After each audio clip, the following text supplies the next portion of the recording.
আসসালামু আলাইকুম রহমতুল্লাহি ওয়া বারাকাতুহু। মরফির মুক্ত মঞ্চে আপনাদেরকে স্বাগত।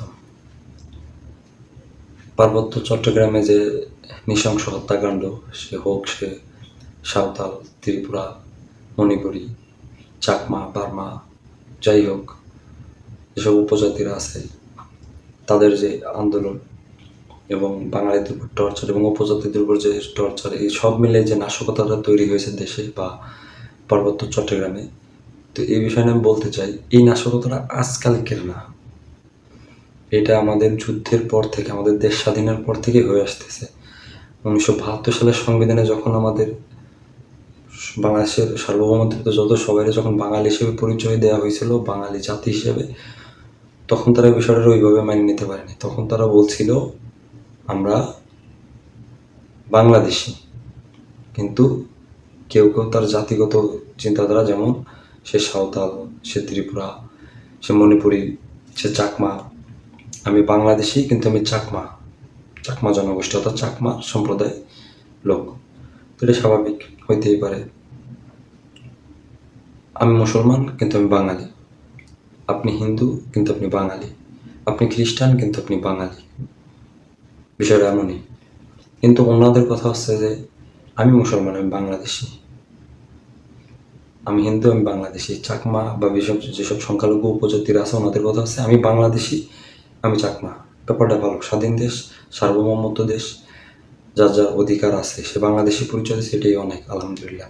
কিন্তু এই পর্যন্ত ভালো ছিল, কিন্তু তারপরে যখন আমরা বাঙালি বা বাংলাদেশিদের যখন আপনার পার্বত্য চট্টগ্রামে মানে বসবাসের সুযোগ করে দেওয়া হলো, তখন থেকে বাঙালিদের উপরে উপজাতিদের টর্চার শুরু হলো এবং এক প্রকার বাঙালিরা টর্চার হইতে হইতে এরাও প্রতিপক্ষের উপরে মানে উপজাতিদের উপরে আক্রমণ করলো। এটা সত্য কথা, প্রতিপক্ষদের আক্রমণ করলো, এক পর্যায়ে অনেক লোক নৃশংসভাবে মারা গেল, উপজাতি মারা গেল, বাঙালিরা মারা গেল। এখানে কেন বাঙালি বলতেছি, কারণ তারা বাঙালি, তাদের পরিচয় দেয় না, তারা বাংলাদেশি। এখানে যুদ্ধটা বাংলাদেশিদের ভিতরে হয়েছে, কিন্তু বাঙালি এবং সাঁওতাল বা চাকমা বা বার্মা বা যাই হোক যেসব সাম্প্রদায়িক সংখ্যালঘু যেসব উপজাতি আছে ওনাদের সাথে। পুরোনো ঘটনা বাদ, এখন যে শুরু হয়েছে, যে একটা নাশকতা জিনিস তৈরি হয়েছে, একটা সরকারের পতন হয়েছে, এখন যেসব শান্তি বাহিনী রক্ষা, ওরা পার্বত্য চট্টগ্রামে যেসব বাহিনী ছিল, সশস্ত্র বাহিনীগুলো, যারা ওদের স্বাধীনতাকামী সশস্ত্র বাহিনী যেটা বলে, যারা আমাদের বাংলাদেশের আইন শৃঙ্খলার বাইরে থাকতে চায়, ওদের চাওয়া পাওয়া একটাই, তারা পার্বত্য চট্টগ্রাম উপজাতিদের চায়। তারা ওইখানে কোনো বাঙালি মুসলিম বা বাঙালিদের চায় না, বাঙালি হিন্দু মুসলিম যাই হোক, বাঙালিদের তারা চায় না। এখন আপনি হয়তো বলতে পারি যে পার্বত্য চট্টগ্রামে এইসব সহিংসতার পেছনে কি বহির্বিশ্বের বা বাহিরের কোনো হাত আছে কিনা, থাকতেই পারে, স্বাভাবিক, রাজনৈতিক খেলা বোঝা বড় কষ্ট হয়। কিন্তু আমি বলতে চাইছি এই ভিডিওতে আজকে এই কারণে, ঢাকা বিশ্ববিদ্যালয়ে একজন উপজাতি পড়ে বা আপনার বিভিন্ন সরকারি দপ্তরে চাকরি করতেছে, বিভিন্ন ইসে চাকরি করে এবং লেখাপড়া করে ঢাকার ভিতরে কর্মজীবী, তো তারা একজন সংবাদ মাধ্যমে বলতেছে যে আমরা ওইখানে পার্বত্য চট্টগ্রামে আমাদের লাগবে, মানে ওনাকে একটু জোরপূর্বক, যেটা আমার। বিষয়টা একটু ভাইবে চিন্তা করেন, তিনি বাংলাদেশি আমি বাংলাদেশি, ওনারা মনে করতেছে ওনাদের যে বাংলাদেশিদের ওইখানে নেওয়া হয়েছে এরা মানে ওই এক প্রকার কি বলে না, রিফিউজি, বা মানে আমি ছোট করে বলতেছি না, মানে স্থানান্তর করলে যেটা হয় আর কি। তো ওনরা বাঙালিদের এইভাবেই দেখে আমরা, যে ওরা উড়িয়ে এসে জুড়ে হয়েছে। আরে বেটা, তুই একটু খারাপ, একটু অন্যভাবেই কই, উপজাতি যারা আসছে আমাদের দেশের সংখ্যালঘু যারা উপজাতি আছে, এরাও বাংলাদেশের নাগরিক, কারণ স্বাধীনতার পরে সবাই আমরা বাংলাদেশি। কিন্তু এই বাংলাদেশে যারা বাঙালি আছে, এরা পূর্বপুরুষ থেকে এরা এই দেশে বসবাস করে। এখন উপজাতিটাকে অবশ্যই উপজাতিরা বসবাস করে, কিন্তু পার্বত্য চট্টগ্রাম যেসব উপজাতিরা বসবাস করে, তারা 2 থেকে 250 বছর আগে হয় মায়ানমার, নাহলে ভারতের ত্রিপুরা বা এইসব রাজ্যে, বার্মা, এইসব এলাকার থেকে ওরা এখানে প্রতিস্থাপন করে। এখন জন্মসূত্রে 200-250 বছরের ইতিহাস বাদ, জন্মসূত্রে তুমি চাকমা হও, আমি বাঙালি হই, আমি মুসলিম হই, আমরা সবাই বাংলাদেশি, আমরা মিলেমিশে কীভাবে থাকবো সেই চিন্তাটা করতে হবে। এখন ওই জায়গায় এমন একটা সিচুয়েশন তৈরি হয়েছে, আধিপত্য বিস্তারের একটা লড়াইলড়ি।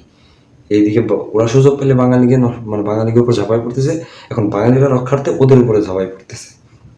একটা কমেন্ট দেখছি যেখানে বলা হয়েছে পার্বত্য চট্টগ্রামে মেম্বার, চেয়ারম্যান, উপজেলা পরিষদের কর্মকর্তা, আয়ার লোক বা বিভিন্ন দপ্তরে চাকরি করে, অথবা আপনার এমপি সহকারে যারা আছে অধিকাংশ ক্ষেত্রে ওইখানে উপজাতিরাই অগ্রাধিকারী। ওইখানে যারা বাঙালি আছে বা যারা মুসলিম বা হিন্দু আছে এদের অধিকার কম। এটা আমার কথা না, এটা আমি একটা কমেন্টও করছি এবং আমার একজন সাথে আমরা একসাথে চাকরি ওনার সাথেও কথাবার্তা বলে এইটুকু শুনছি যে ওইখানে মুসলিম বা হিন্দু যারা আছে যারা বাঙালি হিসেবে পরিচয় দেয় এদেরকে একটা কোলঠাসা করে রাখা হয়। এখন আপনি দেখতেছেন সেদিনকে সংবাদ মাধ্যমে একজন শিক্ষিত স্টুডেন্ট, সেও উপজাতি ভাই, সে সংখ্যালঘু ভাই, সে হয়তো চাকমা হবে বা ওনাদের এখানে কটূক্তি করে অ্যাংচুং চাং বা বিভিন্ন জিনিস বলে। এই জিনিসটা আমি এই জিনিসটা প্রতিক্রিয়া জানাই, আমার ভিতর থেকে আমি নিন্দা জানাই এই জিনিসটা, যে বাঙালি বা যেসব মফস্বল এলাকার লোকজন এসব করেন এই মন মানসিকতা থেকে বেরিয়ে আসেন, এগুলো থেকে বেরিয়ে আসেন। আর এগুলো যদি কারো সামনে হয় তাহলে যেই হোক প্রতিবাদ করেন, কারণ তারাও মানুষ, তারাও আমার দেশের মানুষ, আমাদের দেশের মানুষ, তারাও বাঙালি।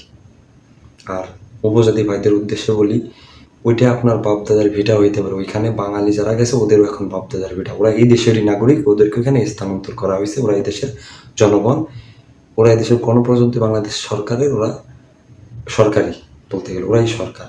আপনি যেমন আপনার যেমন অধিকার ওরও তেমন অধিকার। আপনি ছেলের হাতের মোয়া না চাইলে আপনার আইনে দেওয়া হবে এই জিনিসটা না।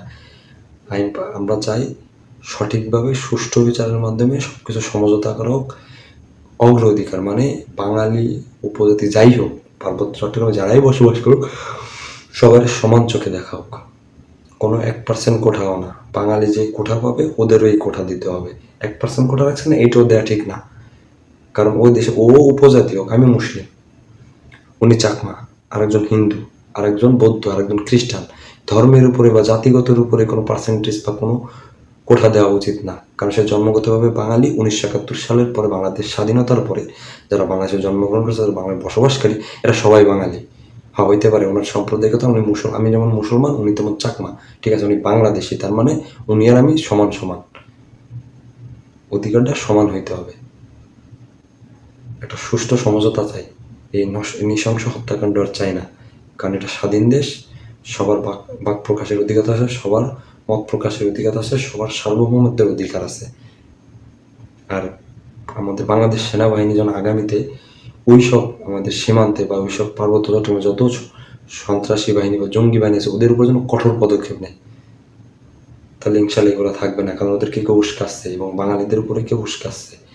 ওইখানে বিশাল এক চক্র চলতেছে বৈদেশিকভাবে বা যাই হোক, খুব বিশাল একটা ঝামেলা চলতেছে ওইখানে, যার কারণে এখন দেশের ভিতরে ওই অঞ্চলটায় 144 দ্বারা জারি করতেছে। বিষয়টা থেকে খুব খারাপ লাগলো। সে উপজাতিরে যদি বাঙালি মারে বা মুসলমান মারে তাহলেও খারাপ লাগে, কারণ সে মানুষ। আর বাঙালিদেরও যদি মারে সেটাও খুব খারাপ লাগে, সেও মানুষ। সবাই আমরা বাঙালি, নিজের দেশের ভিতরে নিজের সার্বভৌমত্ব নেই কেন এইসব কারাকারি করব, এইটুকুই। বিষয়টা খারাপ লাগলো, জানি না কতটুকু কি বলছি, কোথায় কি ভুল বলছি জানি না। যদি কোথাও ভুল বলে থাকি তাহলে অবশ্যই কমেন্টে জানাবেন। আল্লাহ হাফেজ।